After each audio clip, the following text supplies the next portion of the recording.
you prepare as thoroughly as you can. The guys play their asses off. Playoffs? Don't talk about playoffs? You kidding me? Playoffs? I just hope we can win a game. Another game. Listen, we talking about practice. Not a game, not a game, not a game. We talking about practice. That you probably won't say it again. I bet I do. Okay. Chris? If you want to crown them, then crown their ass. If they are who we thought they were, when we let them off the hook. 5, 4, 3, 2, 1, 0. Gather around, Skull brothers and sisters. This is Skull Rants, brought to you by Minnesota Sports Talk. I'm your host, Dave. You can find me on Twitter, TikTok, and Facebook at Skull World. Let's go, let's go. Make sure you hit subscribe, like, leave a comment. If you leave a comment and you are subscribed, you'll be entered to win a Justin Jefferson autographed jersey when I hit 3,000 subscribers. Let's go, let's go. Now, the Vikings released their first unofficial depth chart. Yay. Let's get some ideas of where the players are at. There'll be some surprises and some not so surprises. Let's talk about it. I'm going to bring it up and we'll go through it. Here we go. Here we go. Totally on cue today. Here we go. Vikings released first unofficial depth chart by Craig Peters. And this is from Vikings.com. Eagan, Minnesota, the Vikings Tuesday released their first unofficial depth chart of the 2024 days before hosting the Las Vegas Raiders to open the preseason. The contest between the Vikings and Raiders schedule for 3 p.m. Saturday at US Bank. The NFL Network also will air the game live on national cable television. That's sweet. The Vikings offense is listed in 21 personnel, with 2 backs, a running back and a fullback, and the tight end for third consecutive season. That leaves 2 spots at receiver, along with quarterback and offensive line. The Vikings defense listed at a 3-4 base between the third consecutive season. There are 3 defensive linemen, 2 outside linebackers, 2 inside linebackers, 2 cornerbacks, and 2 safeties. Here's a look at the players in order as they appear on the unofficial depth chart. And this is in order. So there might be some surprises here. But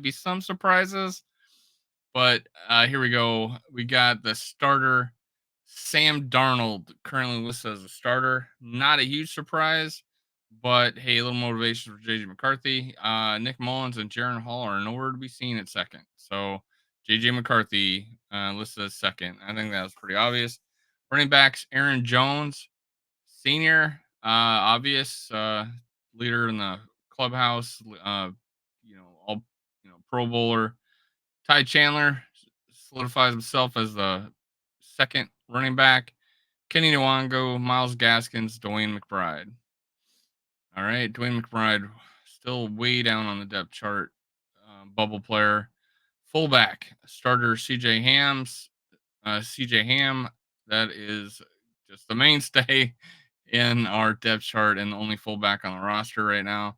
Wide receivers, you got Justin Jefferson, Jordan Addison. Now, this is nice. They got listed as backups, and we talked about this on Skull Doc, his show, House Calls, that I've been posting on Monday mornings. Jaron Hall and Brandon Powell, and I think Skull Doc said it himself, is that they're a 1-2 punch at the third receiver spot. That's great. Tristan Jackson, hello. He might make the team, man. Then you got Deshaun Jones, Trent Sherfield, Lucky Jackson, Ty James, Thayer Thomas, and Malik Knowles. Some of these guys are returners. I know Thayer Thomas did in college, but he's not the fastest guy in the world and played for Appalachian State. Malik Knowles is a returner. Now, starter TJ Hawkinson at tight end. Backups Josh Oliver, Johnny Mont, Nick Muse, Robert Tunyon. He had an injury earlier in camp, and I kind of had him a dark horse, Robert Tunyon. Kind of a little egg on my face there. But he showed he's good. This is a good tight end group. You got N'Keal Harry that switched spot or switched from receiver to tight end. Trey Knox, Samus Reyes. I think the only guys that have a shot are probably, Josh Oliver, Johnny Munt, probably locks. Nick Muse, Robert Tunyon, and N'Keal Harry will be fighting for that fourth spot at tight end. If we keep 5 receivers and 3 tight ends, N'Keal Harry might be a nice little flexible roster spot on the game day roster, but we'll see. Tackles, Christian Darrison, Brian O'Neill. That's obvious. Um, Backups, Walter Rouse and David Quisenberry. So Walter Rouse, moving up the depth chart as a backup might make the 51 or 53 man roster. Jeremy Flax and Doug Nestor rounded out. Interior offensive linemen, we got Blake Brandel at left guard. That's been kind of obvious in camp. I think they talked about him being the starter even when they went out and got Dalton Reisner. I think they maybe um, waited till Dalton Reisner would accept the fact that he'd be competing for a job. He still is, and I did see depth charts having him like on ESPN at backup right guard. We'll see. Garrett Bradbury center, Ed Ingram right guard. Still have hope for him to be a solid starter in the NFL. He got just handled in practice. So did Garrett Bradbury, but that's occasionally happens. Just I really want this offensive line to gel, but we do have depth back there, and I do like David Quisenberry and Dalton Reisner's backups. This is a lot more depth than we've had even last year.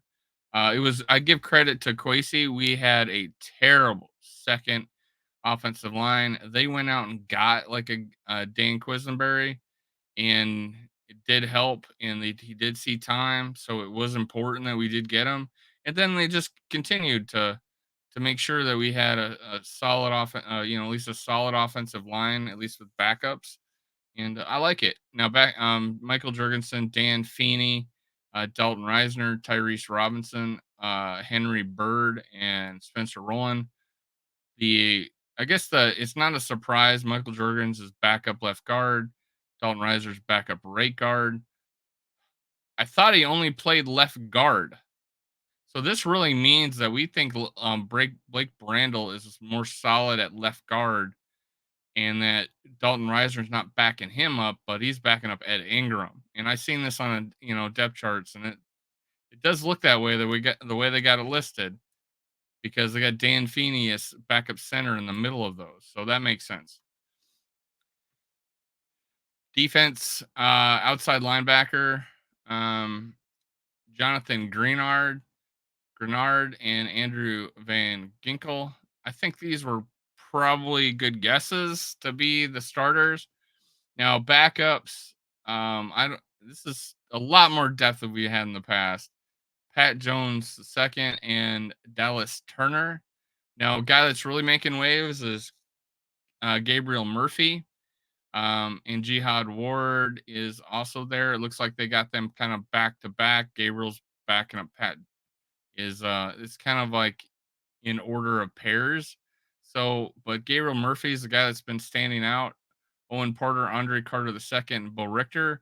Andre Carter II, way down there on the depth chart. And I had him as a dark horse to be a little bit of a breakout player just because I thought he'd put on size and strength with a new NFL body. But he's low on the depth chart. Maybe he's not working out. Maybe they didn't think, maybe the outside linebacker position is just not his gig. I don't know. But he's down on the depth chart currently. Still a project, it looks like. Defensive line, Jerry Tillery, who had an injury, but I guess he is fine now. Harrison Phillips and Jonathan Bullard. They're putting the vets in there. They're definitely putting the vets in there.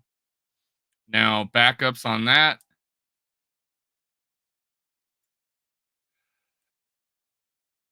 Sorry, I had to sneeze. Backups on that position: James Lynch, Jaqueline Roy, and Jonah Williams. James Lynch, all right. Yeah, they got him high up there when they brought him back.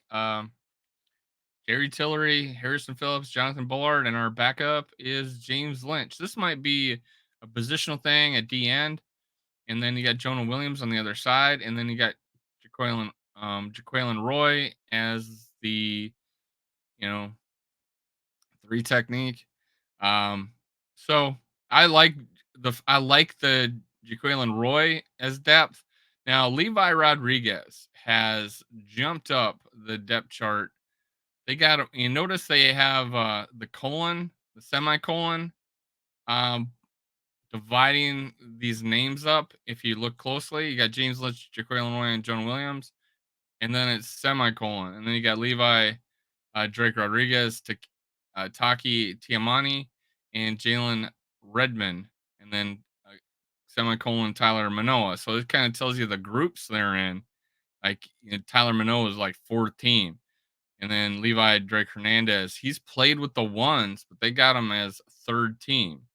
So he, he has every opportunity to jump up.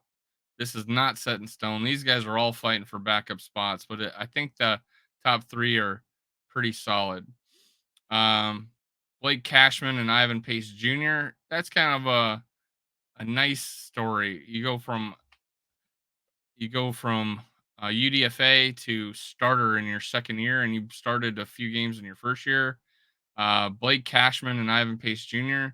I think they definitely Blake Cashman's a better fit for this defense, but Ivan Pace Jr. is a little, Swiss Army knife out there. So it's nice to see, and he can get after the quarterback too. He splits defenders, undercuts defenders to get at running backs' legs. It's fun to watch, and Agent Zero is on the case. So let's go. And I put him as the guy on the cover of this meme, man, or cover of my thumbnail. Now, Camille Krieger Hill and Brian Asamoah, Dallas Grant, and Jabril Cox. Not as much depth here. Brian Asamoah has not stood out yet, so we'll see. Maybe he has an opportunity. And I don't know anything about Camu, so hopefully we'll know more about him. Starters at cornerbacks: Shaq Griffin and Byron Murphy Jr. I like it. I like it. That's what I was expecting. I'm glad it's happened because we got him to be the starter, Shaq Griffin, and they're showing him as the starter. Backups, believe it or not, Caleb Evans is solidified himself as that third cornerback, and currently, and Fabian Moreau. That's a little bit of surprise. Now this may surprise some of you.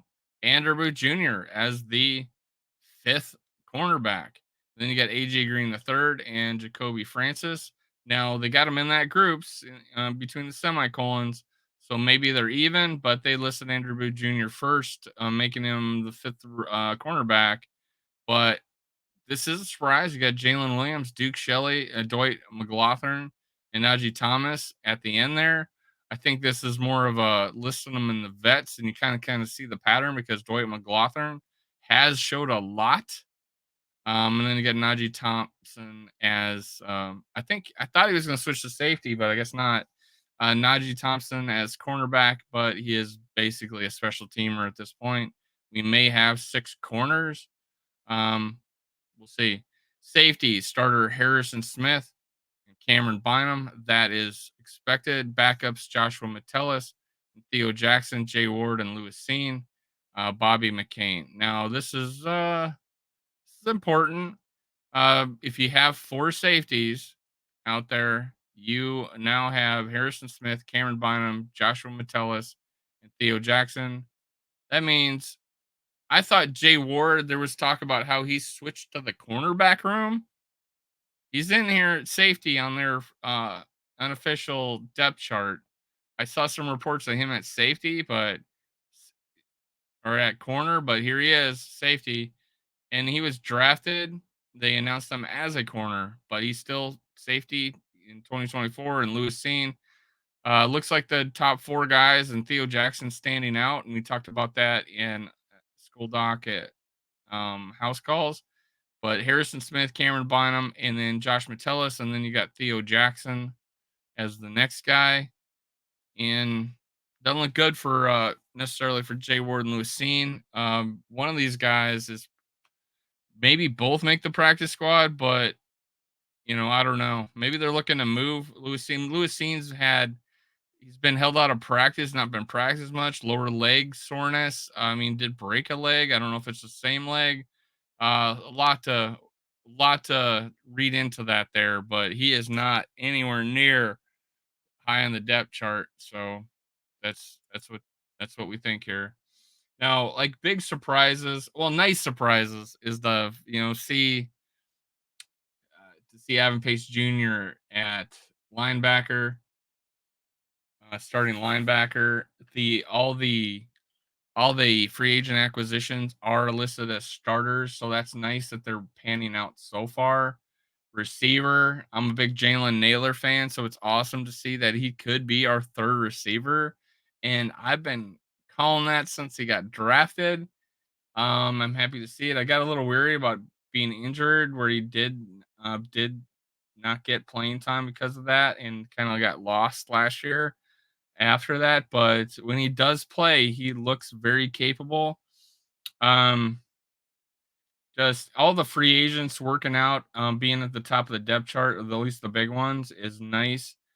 This defense is looking a little bit meaner, but it's still a little bit lean, and it would be nice to have depth, especially at D line. Honestly, it'd be looked to have like a little more impacted D line, but most of our impact is at edge rusher and linebacker, I think. Hopefully, we can get after the quarterback that way and make it easier for these cornerbacks and safeties.